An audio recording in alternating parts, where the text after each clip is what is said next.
A story chooses us. I always believe that.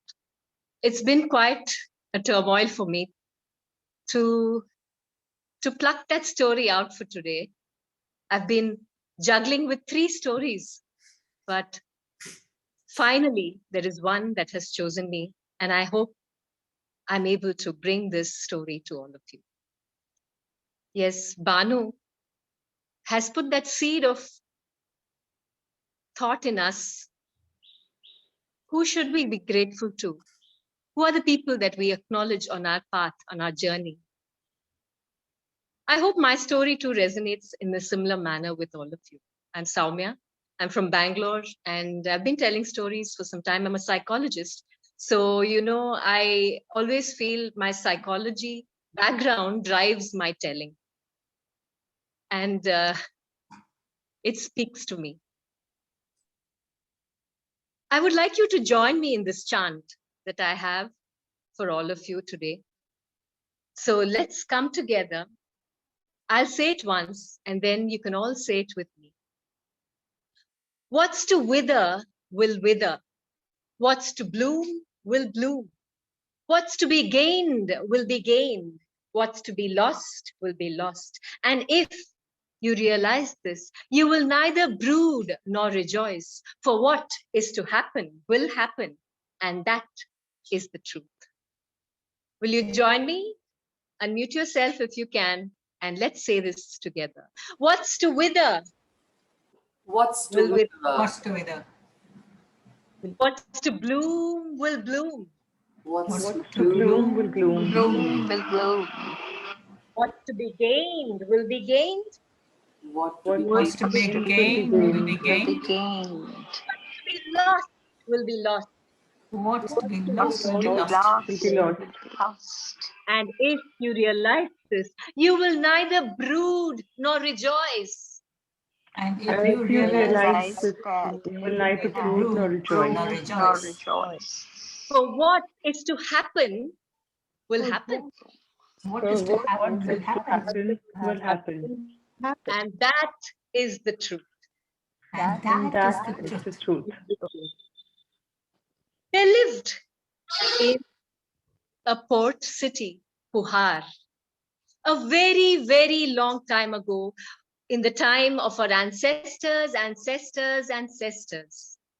Puhar was a flourishing seaport where ships docked carrying such wonderful goods from the east: paper, silk, porcelain, in exchange for the abundant cotton, rice, wheat that flourished in this land.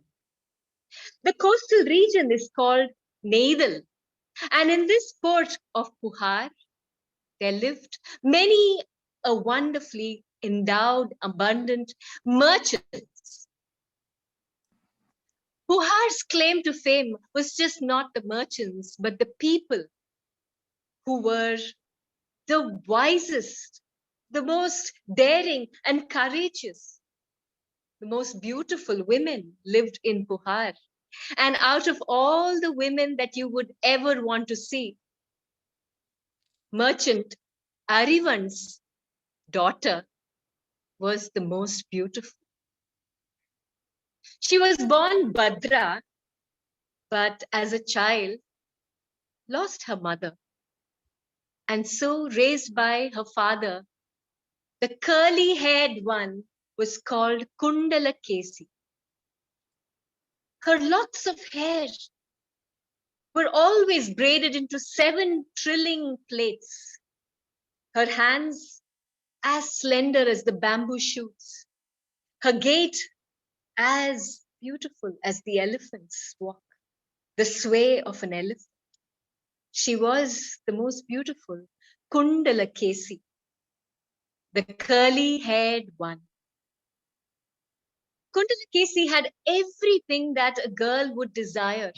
Her father, knowing that this was a motherless child, had wanted to give her everything.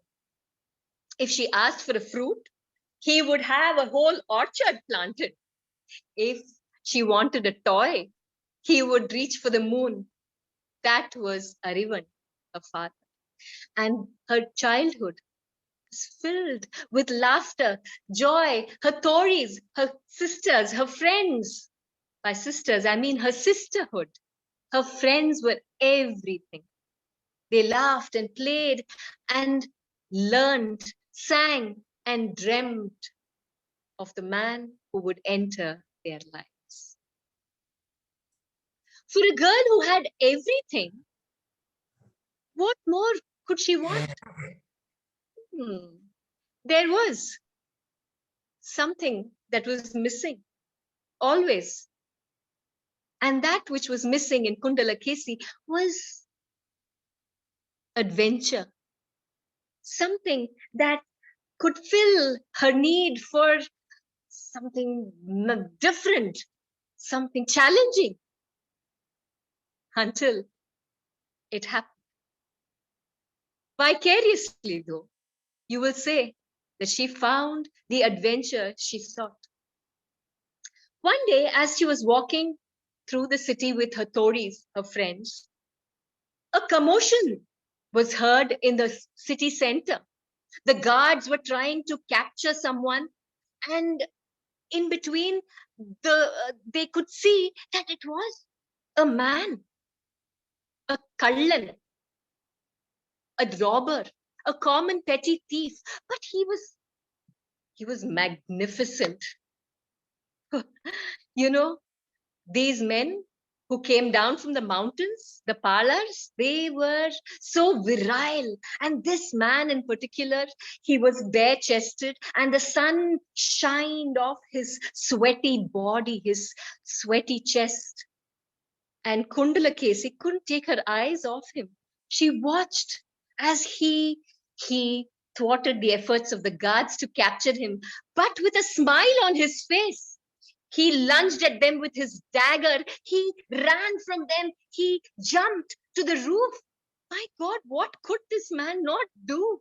She watched this scene in the middle of this town and gasped.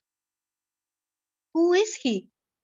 Tori, go and find out who is this man and why are the guards trying to capture him? When they came back, they told her he was Kallan, that was his name, and he had tried to catch to take the king's horse. Are you serious? The king's horse? But that will he will be killed. He will be hung for his deed. Yes, that is exactly what the guards were doing. They're trying to capture him, but he was so swift and quick. He escaped them, but finally they've caught him, and he will be hanged tomorrow. Hanged tomorrow, but why did he try to catch the king's horse? Oh, all for a bet. Apparently, they had a bet with a friend, and he wanted to capture the king's horse. He is to give up his life for a bet. Now, Kundalakesi thought of that man. This man had inspired her in some way. Was he not what she could not be? The adventurer, the risk taker, the man who was just doing whatever he pleased. Now she wanted this man. Father, she went to him.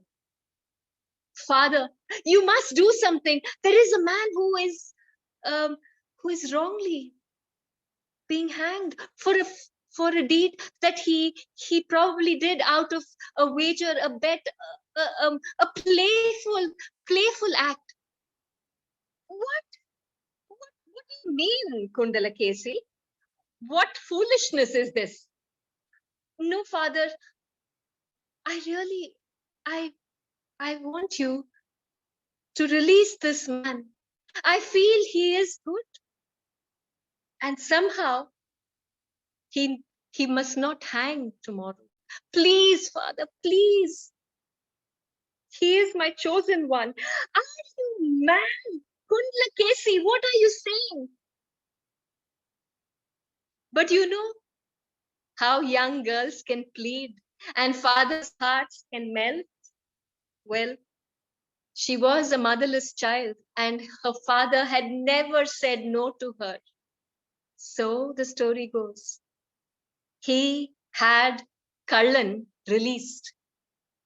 He gave the weight in gold, Kallan's weight in gold, and 81 elephants to have him released from his deed. Kallan arrived to their mansion. What a turn of fate. The two of them looked at each other. It was a time when the Tamil woman could make choices such as these. And Kundalakesi had made her choice. This was the man her heart spoke for. This was the man her heart leaped. And seeing him in front of her, she felt the same thrill when she had seen him running away from the guards. What will wither will wither. What will bloom. What's to be gained will be gained. What's to be lost will be lost. And those who realize this will neither brood nor rejoice, for what is to happen will happen, and that is the truth. They were married, yes, a common thief and a beautiful girl, Kundalakesi, and they say love is blind. They lived happily. She was so taken up by her own imagination of who she thought he was. And she was in love with him. They lived happily. But Kallan bored easily. This conquest had been too easy for him, and he was a parlor. He was a mountain man, one after adventure and thrills and challenges. And where is the challenge? This woman was his already. And the only one who seemed to be standing between him and his freedom. Where and what could be done was his thought. A year had passed, and Kallan's mind worked towards finding his freedom, while this young girl lived in her own imagination. A plot hatched in his mind. You, my dear, have not visited the Karkati Devi. They are our ancestral gods. And she lives, her temple we worship is on the mountains, on our hilltop. We need to make a pilgrimage over there, you and I, just you and I. And we need to pay our respects to my God, said the mountain man. And so Kallan took young Kundalakesi to visit the temple right on top of the hill. But his plan, as is obvious now, was to kill her when they reached the top so that he could escape, for freedom meant everything to him. And as they made their way up the mountain, Varai, Varai,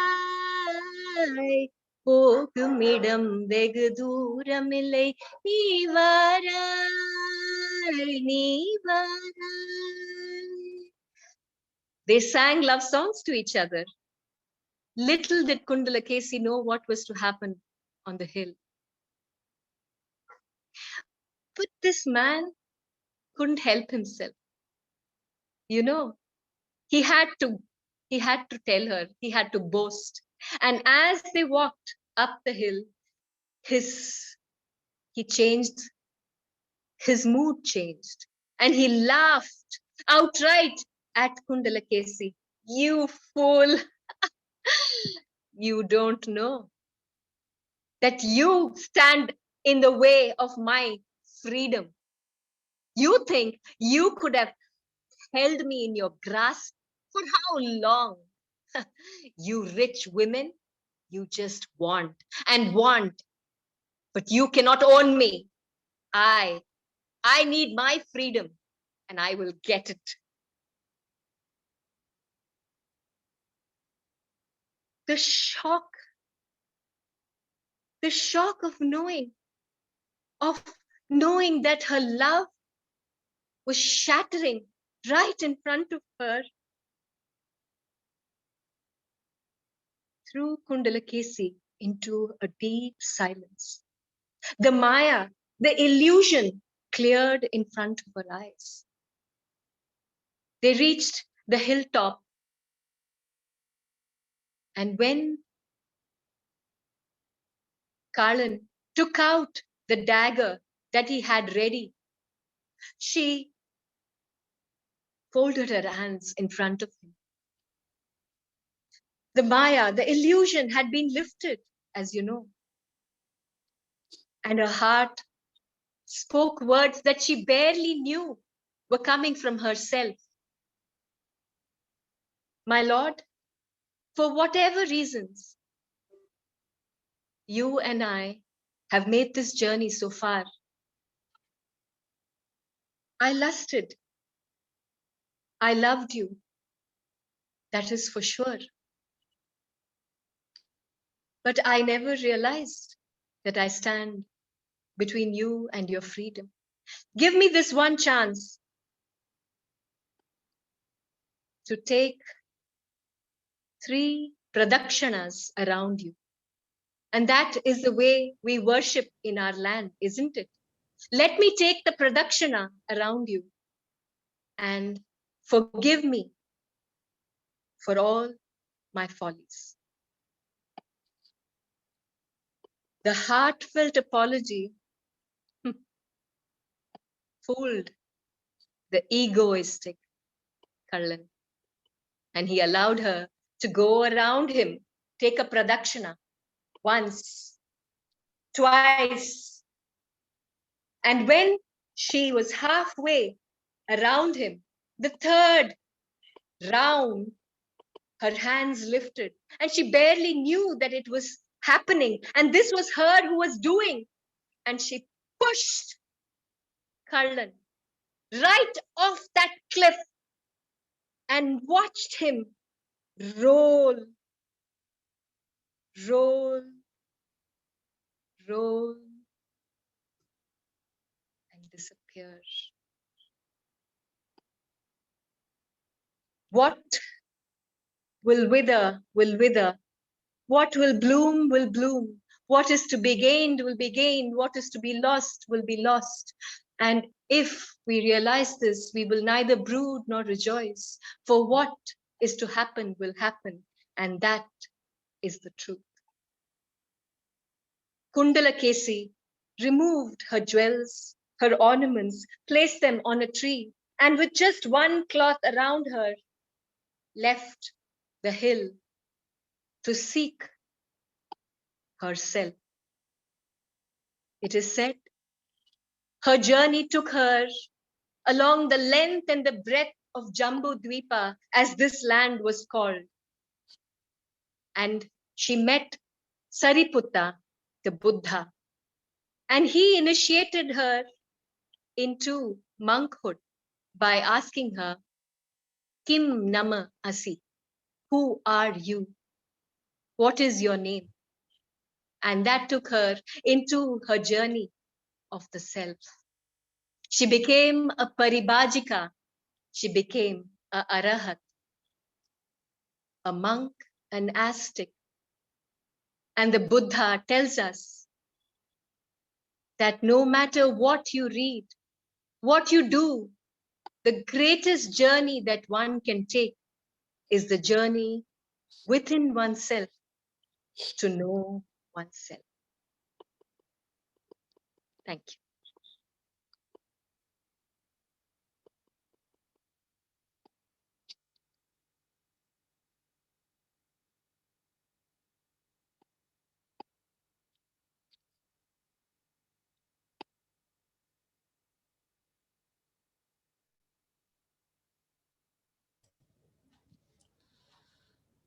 So I invite all of you to look at this journey of Kundalakesi. For me, as you know, I resonate very, very closely with the journey of Kundalakesi. I too identify with the lustful woman who is now seeking myself. Uh, the only part of the story where I find a little bit, because being a psychologist, is where she pushes him off the cliff, where there is a disconnect between the, you know, why push him off the cliff? What else could she have done? I asked myself that, of course. Could she have done this with him off the cliff? She pushed some of herself off the cliff. She pushed whatever illusion she had about life. It's not necessarily, I think it symbolizes, it's not necessarily pushing the person off the cliff, but the illusion that she came to be.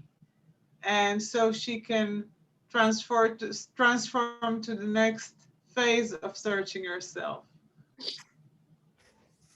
Beautiful. Yes. Beautiful. Thank you for the very beautiful story. I felt it was the displacement of things, you know, when you have to move from one state to another, there has to be some kind of a movement. And throwing the person off the cliff was that. It was a metaphor, basically, pushing him off. It was from this state to this state, from being naive to gaining some kind of a knowledge. That shift would have been only possible if she pushed him off the cliff. That is one. And second is, maybe she wanted to save herself when it is called self-preservation. No matter whatever way she would have taken, he would have killed her. You know, if she would have tried to run or anything else, he would have killed her. That was the, you know, they say our conscious that takes over, that knows better than we ourselves know. I think there are many things in that story. Yeah, yeah. I just want to say that this story comes from the 5th, 6th century, from the Sangam Tamil literature. I may not have done justice to the original story. It is taken from Buddhist literature written by Nada Kutanar. So it's very, very old, that story of Kundalakesi. It seemed to me in the story that when she was putting up her jewelries, which I have to say, when you took them off, it was really like you were taking them off. You were very good in that. Sorry that you were putting on that one sheet that she had on, like it was very physically clear what was going on. But at that moment for me, it was like the illusion of what is wealth is being separated, and I am no longer in that illusion, and I am now looking for the true wealth which is within. And the way you end the story with within gives such strength to that. So to me, the other part of having to, if it is all illusion, okay, if this is just a story, if this is, there is functional, but if it really is just this illusion, this Maya, then neither was she in lust or was he thrown over the cliff. That was just the story that was playing out that they were caught in. But when she just, got down to the basics, it was like, no more of that. I don't have to look out here. None of this is real, just in here. And that's why that's, for me, the story was powerful. Yeah, for me too, a very powerful story. Thank you. And what I thought was sometimes, we have to clear ourselves radically from something. Sometimes it is a clear cut. And so her killing him in a way or shoving him out of your life for me, demonstrate just the clear cut that was necessary for her to really, truly walk a different path. I mean, I had thought first, when it came to them reaching the hill or the mountain, that she would say, or that he would just release her, that he could have just released her. She could have said, okay, I'm choosing to step out of your life. You won't see me ever again. Let me just walk down that hill and let me live. And he could have released her, but the situation was pushing for a more radical solution, I think, Yes, you know, yes, for her yes, to yes. find that wisdom. Yeah. Yeah, I think that's so true, because many times it's not so easy. It's that pulling out. You have to do that to take the other path, or whichever, you know, that. So it's very difficult, and you have to make that difficult choice also. Yeah, thank you for that. Jeff, I was thinking of the goddess. There was a pilgrimage in there, which, as told, was sort of a means to get him to kill her. But I don't know anything about that goddess, and if the goddess could have, in a look at the goddess or a gesture of acknowledgement of a deity, may have given her a moment of clarity. Aha, you know, this is all illusion. I'm caught in and admitted her, you know, her veil had been pulled across her eyes, from her eyes. Correct. But I also feel this is why the goddess which represented another culture, was not that which inspired her. She had to go into herself, and that was the only thing that could bring her out of this. I don't. I mean, that's how I see that. We're saying the same thing. That's what the gods Oh, is are. it? Okay. Okay. Okay. Thank you. Thank you, Jeff. Thanks so much.